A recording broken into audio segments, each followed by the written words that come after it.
Le nom vendu à des criminels.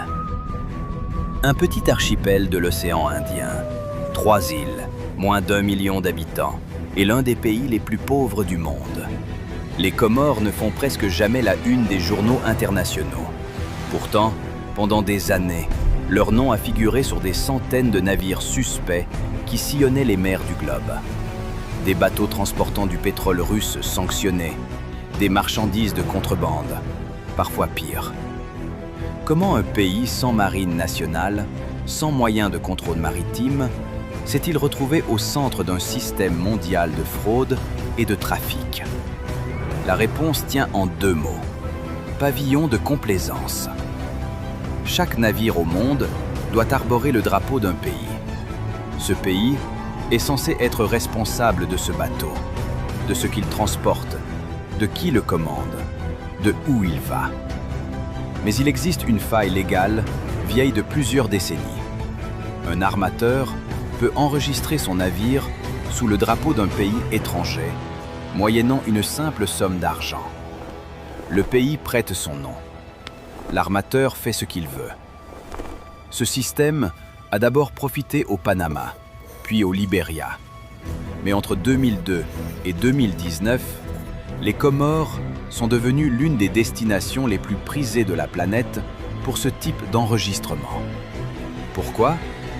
Parce que c'était peu cher, peu contrôlé, et que le registre n'était même pas géré par le gouvernement comorien lui-même, mais par une société privée basée aux Émirats arabes unis, Intershipping Services LLC, qui opérait depuis ses bureaux en Inde.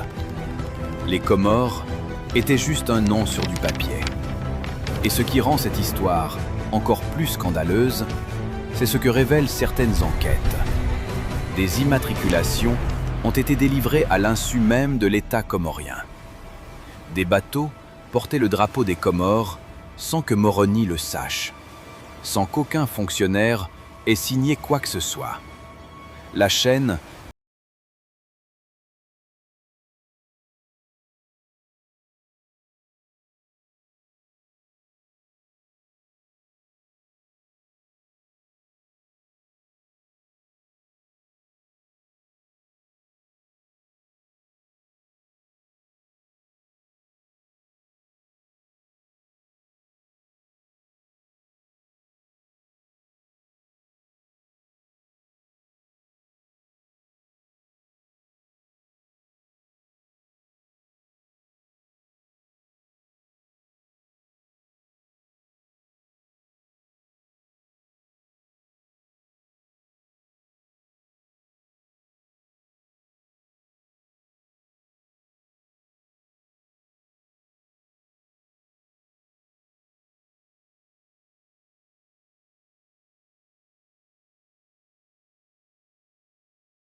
vous qui portez la honte.